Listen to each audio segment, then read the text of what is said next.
Vietnam before America. From colonial collapse to Cold War fault line. When the United States first became involved in Vietnam, American leaders viewed the conflict as a limited engagement in ideological holding action rather than a full-scale war. For the Vietnamese, however, the Second Indochina War was anything but limited. It unfolded over 2 decades, cost millions of lives, and subjected the country to a scale of bombing that exceeded even World War II. Long before American ground troops landed on Vietnamese soil, U.S. intelligence agencies, military advisors, and covert operatives were already deeply embedded in the region. The roots of American involvement trace back to 1954. When the First Indochina War ended with France's decisive defeat at Dien Bien Phu, that loss marked the collapse of European colonial rule in Indochina and forced the major global powers to confront the future of Vietnam. At the Geneva Conference that followed, the United States, France, Britain, the Soviet Union, and China agreed to divide Vietnam temporarily along the 17th parallel. The Communist Democratic Republic of Vietnam would govern the north under Ho Chi Minh,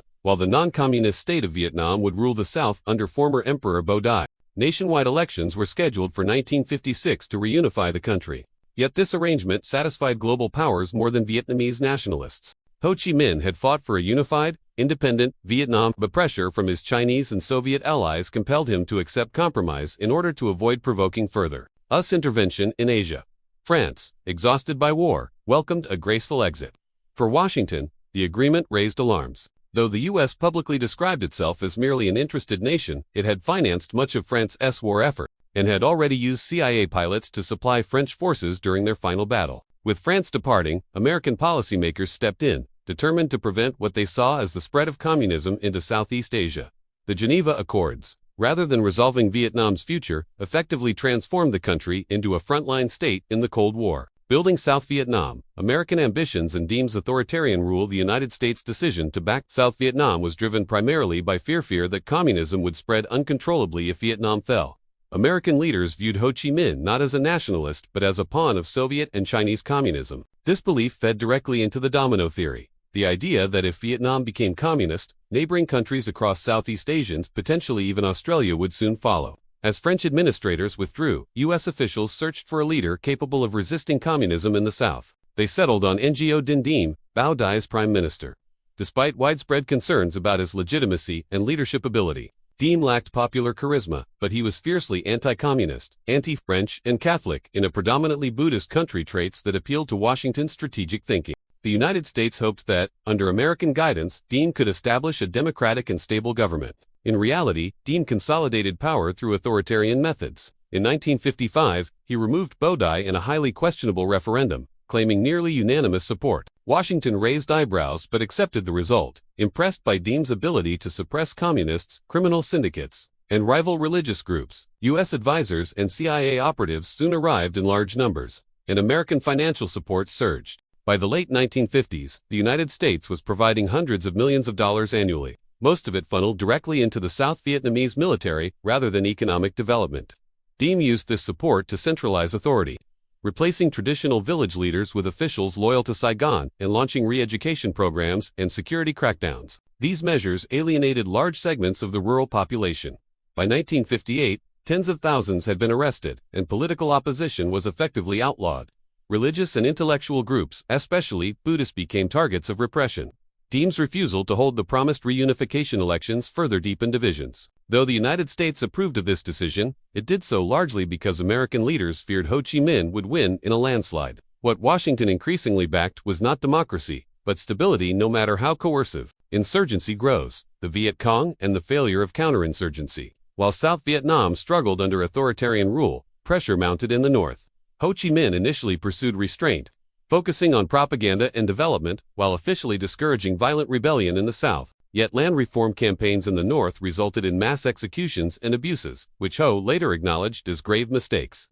As frustration grew, northern military leaders increasingly pushed for armed struggle. By 1959, North Vietnam formally committed to supporting insurgency in the south, infiltrating fighters and weapons along what became known as the Ho Chi Minh Trail through Laos and Cambodia. In 1960, Southern communists and nationalist groups formed the National Liberation Front, which soon became known collectively as the Viet Cong. Although portrayed by Saigon as foreign agents, most Viet Cong fighters were Southern Vietnamese, many with deep local ties. Their success lay not in superior firepower but in political legitimacy and grassroots support. Unlike the American-backed Army of the Republic of Vietnam, which was often viewed as corrupt, foreign-backed, and culturally disconnected, the Viet Cong blended into local communities. As sabotage and guerrilla attacks intensified, U.S. advisors grew alarmed. Reports warned that South Vietnam was nearing collapse. Some officials still believed Diem could be salvaged. Others increasingly doubted his viability but saw no alternative. Under President John F. Kennedy, U.S. policy shifted toward greater involvement without full-scale war. Kennedy embraced a doctrine of flexible response, expanding conventional and covert operations. To counter communist insurgency, thousands of additional military advisors were deployed, technically classified as non-combat personnel. Helicopter bases and fortified camps spread across South Vietnam. Strategic hamlet programs attempted to isolate rural populations from communist influence by relocating millions into fortified villages. Initially, these efforts generated optimism in Washington, but on the ground they often fueled resentment. Helicopters became prime targets, and American casualties mounted. Battles like AP, back in 1963, shocked U.S. officials when poorly equipped guerrillas stood their ground against armored vehicles, napalm, and air power. The limitations of technology-driven counterinsurgency were becoming increasingly clear. Crisis of leadership, coups, Kennedy's death, and rising instability by 1963. South Vietnam was unraveling politically. Religious repression against the Buddhist majority sparked nationwide protests, culminating in the self-immolation of a monk in Saigon, a moment that stunned the world and shattered Diem's international credibility. Despite promises of reform, Diem's regime continued its crackdown, convincing U.S. officials that his government was unsustainable. When South Vietnamese generals plotted a coup, Washington chose not to intervene. In November 1963, Diem was overthrown and killed, along with his brother. Although the assassination alarmed American leaders, they hoped a military government would prosecute the war more effectively. Days later, President Kennedy himself was assassinated, plunging the United States into uncertainty. By the end of his presidency, more than 16,000 American advisors were in Vietnam, and the conflict was steadily intensifying. Kennedy's successor, Lyndon B. Johnson, inherited a war he never wanted. His primary focus was domestic reform through his Great Society programs, and he viewed Vietnam as a dangerous distraction. Yet Cold War politics and electoral pressure left him little room to maneuver. Johnson feared that losing South Vietnam would damage American credibility and doom his presidency, just as previous Democratic leaders had been blamed for communist victories elsewhere. Though he pledged to avoid sending combat troops, Johnson continued escalating U.S. involvement incrementally. Strategic programs collapsed under corruption, and intelligence assessments predicted South Vietnam's imminent defeat. As covert operations expanded, American forces pushed closer to direct confrontation with North Vietnam. The situation was volatile, unstable, and increasingly dependent on decisions made in Washington rather than Saigon. The Gulf of Tonkin, miscalculation, resolution, and the path to war. In the summer of 1964, a series of naval incidents in the Gulf of Tonkin transformed U.S. involvement in Vietnam. American destroyers conducting electronic surveillance missions operated near North Vietnamese waters. At the same time, covert raids targeted the northern coastline. On August 2, one destroyer was attacked by North Vietnamese torpedo boats, an incident later confirmed by both sides. 2 days later, amid poor weather, faulty radar readings, and heightened tension, U.S. crews reported a second attack that almost certainly never occurred. Despite doubts among commanders, reports of aggression quickly reached Washington. President Johnson ordered retaliatory airstrikes and sought congressional approval for broader action. The Gulf of Tonkin resolution passed overwhelmingly, granting the president authority to repel attacks and prevent further aggression. It was not a declaration of war, but it effectively handed Johnson a blank check. Crucially, Congress was never informed about the covert operations that contextualized the incident. Publicly, the administration framed the events as unprovoked attacks in international waters. Johnson's approval ratings surged, and he won a landslide election later that year, promising restraint.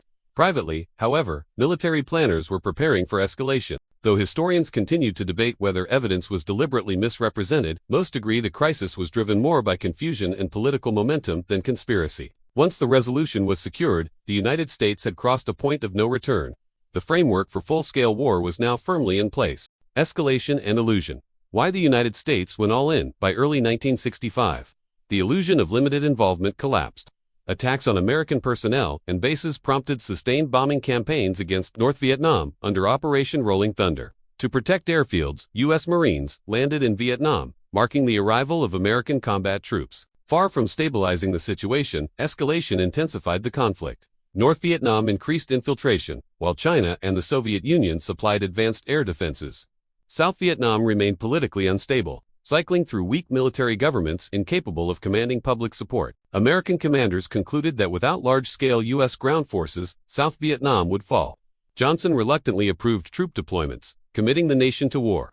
The deeper the United States became involved, the harder it was to withdraw without humiliation. Fear of communist expansion, concern for global credibility, personal political stakes, racial assumptions about Vietnamese capabilities, and faith in American firepower all combined to drive escalation. Despite warnings from dissenting voices within the government, policymakers believed victory was achievable through superior resources and resolve. Little planning addressed the possibility of failure. Vietnam became the Cold War's most devastating proxy war, a conflict where global powers avoided direct confrontation yet unleashed immense destruction on a smaller nation. What began as a limited effort to contain communism evolved into a full-scale war, shaped as much by fear and miscalculation as by ideology. For the Vietnamese, the cost was immeasurable. For the United States, Vietnam would become a defining trauma, one that reshaped American politics, military doctrine, and public trust for generations.